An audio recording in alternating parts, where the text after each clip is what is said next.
We're back. This time we're working on a 1972 C10 in Avalon Green.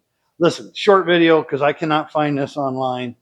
I had forgot how these springs went on this thing. Now I painted everything black so you can't see it, but I'm going to get you in close.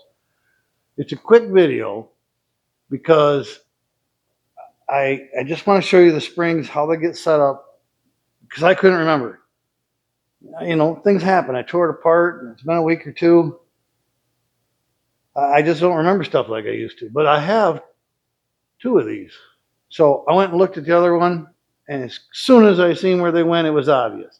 But I can't find on YouTube anywhere where somebody shows you this, so I'm going to show it to you right now. I'm going to get you in close because it's a quick video. If you tear one of these apart and you think, I want to put that back together, and you can't remember, like this old guy, I get it. I totally get it. So what we got, let me get you in the frame. On these slide rails, there are two springs, a large one and a small one.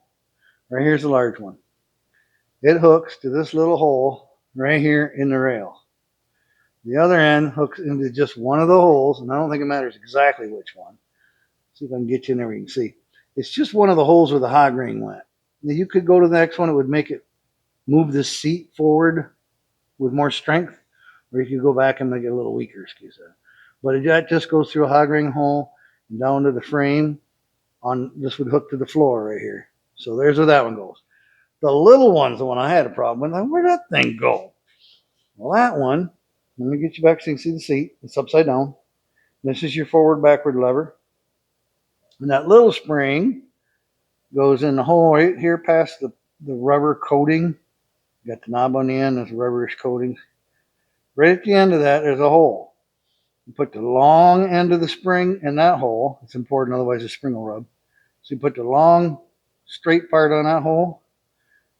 And you put the other end, this is the screwy part, right over the end of the frame. And I remember when I took this off, that looked weird.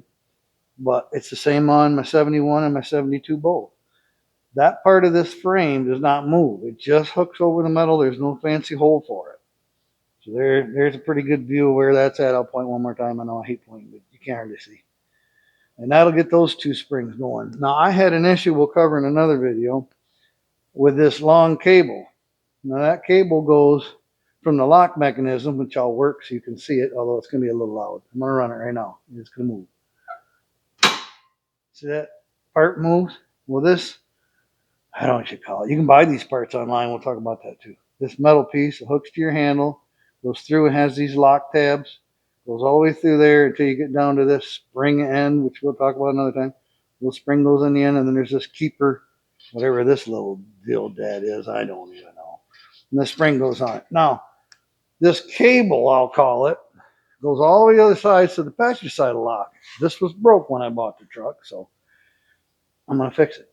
Let's see if I can get you in there. So I have the slidey doodad, and I'll slide it, and it'll unlock this rail and let it move. And it just goes in these little cogs. Man, it's hard to see. See those? All those cogs up in through there? Catches on each one of them and locks the seat. Well, that cable, I'm going to pull up into the frame. This one right here is supposed to hook. I'm trying to do a how-to video. Bear with me. I'm not good with this. It hooks in this loop right here. The problem is, if I hook it in that loop, dang it, the cable's way too long. You can see it goes past the loop.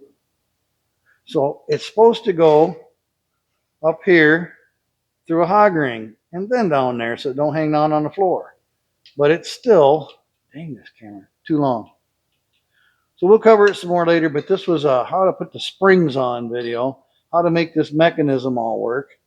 I'll have a follow-up video on how I did it, but this is for the guys that want to know where the springs go over here. That was not fun to figure out. One more time on that.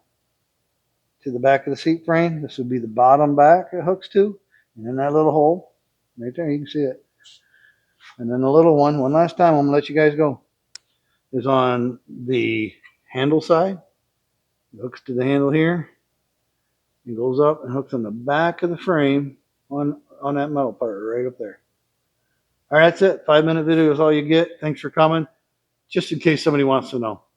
Thanks. Gotta go.